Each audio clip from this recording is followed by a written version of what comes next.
Marcus Hale had always been good with kids, human or otherwise. Which was fortunate, because the interspecies school on Outpost Theta 9 didn't have the cleanest reputation. It was where diplomats stationed their children, where traders left theirs during long cargo hauls, and where political refugees tried to keep their little ones safe. It was chaotic, loud, colorful, and Marcus loved every second of it. He worked as the head cook in the cafeteria. Not glamorous, but honest work. Every morning he woke before dawn, ignited the grave stoves, and prepared breakfasts for 100 beings with dietary requirements complicated enough to make most people faint. To Marcus, food was simpler than politics. You fed people. You cared for them. That was all. What he didn't know, what no one on the outpost knew, was that one quiet, exhausted mother dropping off her children each morning ruled an empire of 12 galaxies. But that came later. For now, Marcus just noticed 3 kids who were always hungry. The trio, 2 girls and a boy, were small, slender, with silvery blue skin and faint glowing patterns down their arms. They sat in the far corner of the cafeteria, polite but shy. They never asked for seconds, never complained, never caused trouble.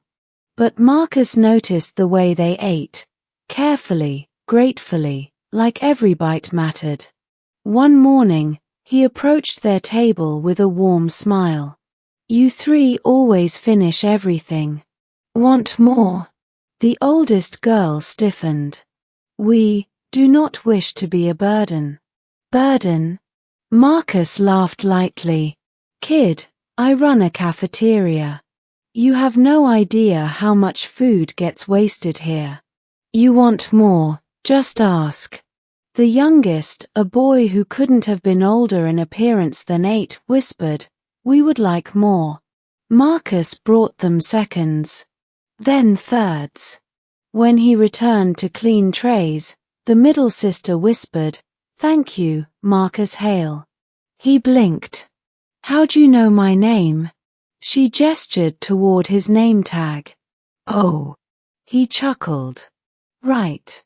From that day on, Marcus made sure they always had extra portions set aside. It warmed something in him, something fatherly he thought he'd never feel. Then came the day he met their mother. It was late evening, most parents already picking up their children. The cafeteria was empty except for Marcus cleaning the grave pans. The air shimmered, and a tall woman appeared at the doorway, silvery blue skin, long dark hair braided over one shoulder, and a regal posture that made the air around her seem still.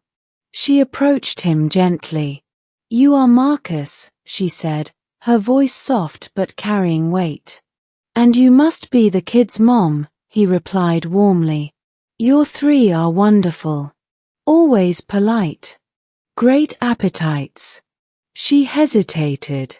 They say you feed them extra. Of course. They're growing. Something flickered in her expression, surprise, sorrow, gratitude. You do this, freely, she asked quietly. Freely? It's food, not gold bullion. A ghost of a smile touched her lips. You are a good man, Marcus Hale. He shrugged. Just doing my job. But she shook her head. No. You do more. Then she bowed slightly, a gesture so formal and out of place Marcus wasn't sure how to react. She left without another word. He assumed she was simply a stressed parent. He didn't learn the truth until the invasion. Theta 9 shook with the impact of orbital blasts. Emergency sirens screamed.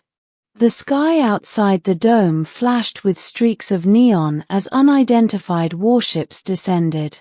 Marcus hid children under cafeteria tables, ushering them toward emergency shelters. Marcus, the oldest of the 3 silvery blue children, cried. "We must flee." "How?" he shouted over the alarms. "We need to reach evac pods." But the girl shook her head violently. "No. They are not safe. They target the pods first." He froze. "Target? Who?" "Those who hunt our mother." Before he could react, the wall exploded inward. Smoke. Sparks. A shockwave that threw Marcus across the room. Through the haze stepped tall, armored figures with jagged helmets and weapons crackling with red plasma. The 3 children screamed. Marcus forced himself up. "Stay behind me." It was a stupid thing to say. He was one man. They were armed soldiers. And yet, he stood anyway.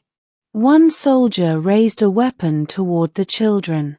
Marcus grabbed a tray, yes, a cafeteria tray, and flung it with all his strength. It struck the soldier's helmet with a loud clang, distracting him long enough for Marcus to tackle him to the floor. Pain shot through Marcus's ribs as he was kicked aside. He coughed blood. But he crawled, pulling himself between the soldiers and the kids. "If you want them," he rasped, "you go through me." The soldier aimed his weapon at Marcus's head. Then the world ignited in blue light. A shockwave of shimmering energy blasted the soldiers across the cafeteria. Marcus shielded his eyes as a luminous figure descended through a tear in the air itself. The children gasped. "Mother!" Marcus blinked. The woman who had thanked him now floated several feet above the ground, wrapped in swirling cosmic energy, her eyes glowing like small stars. "Marcus Hale," she said, voice resonating with power. "You protected my children." I tried," he managed. "I am Velastra of the Alindran sovereignty," she said, aura pulsating. "Empress of the 12 galaxies." Marcus's breath stalled. "Empress? It is a title I carry only by necessity," she said, gently touching down beside him. "But I am first and always their mother." She turned to the soldiers struggling to rise. With a single wave of her hand, space folded around them, trapping them in a shimmering stasis bubble. "Those who pursue us wish to dethrone me," Velastra explained. "They seek my children, for heirs are political weapons." Marcus looked at the 3 small kids now clinging to her legs. He understood suddenly why they were always hungry. "You've been hiding," he said. "Yes. And I failed to keep them safe alone." Her gaze softened on him. "But you helped them without knowing who they were." "Told you," Marcus muttered weakly. "Just doing my job." She shook her head again. "No. You showed compassion when you gained nothing. That is rare in any corner of the universe." The ground trembled again, more invaders landing. Velastra extended her hand toward him. "Come." He stared. "Me? You risked your life for my heirs.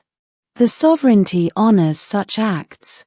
And, she paused, softer now. "My children adore you." The smallest child nodded eagerly. "He makes the good lunches." Marcus laughed despite the chaos, then winced at the pain. Valastra's energy flowed around him, healing his bleeding ribs and cuts. "You didn't have to." "I did," she whispered. "You are under my protection now." She transported Marcus and the children through a warp fold to a safe vessel hidden beyond the starfield. From there, Velastra personally led a counterstrike that crushed the invading faction. The outpost survived. Barely. Days later, she returned to Marcus, who sat in the cafeteria cleaning the same grave pans, though now under heavy guard. "You're back," he said with a relieved grin. I gave my children a choice, she said. Remain in the Sovereignty's royal academies, or return here. 3 familiar heads peeked from behind her robes. We want to stay with Marcus, they shouted. Velastra smiled. I suspected as much. He rubbed the back of his neck. You really trust me with your kids? With my life, she murmured. And theirs. He swallowed. Then I'll keep feeding them, he said, voice thick. Every day. No matter what. Her eyes glowed warmly. Marcus Hale, would you consider becoming their official guardian? And perhaps, she hesitated. Something more. He choked. Something what? A partner. A co-parent. A man whose kindness changed the fate of a dynasty. Marcus blinked. Me. You, she whispered. He looked at her. At the kids. At the quiet cafeteria that had somehow become a battleground, a sanctuary, and now, a family. Finally, he nodded. Yeah. I think I would. The Empress smiled, a real one this time. And thus, the man who once made lunch for 3 hungry alien kids became the hero, guardian, and future consort of the ruler of 12 galaxies. Not because he sought glory, but because he cared. And sometimes, in the vastness of space, humanity's greatest power is kindness.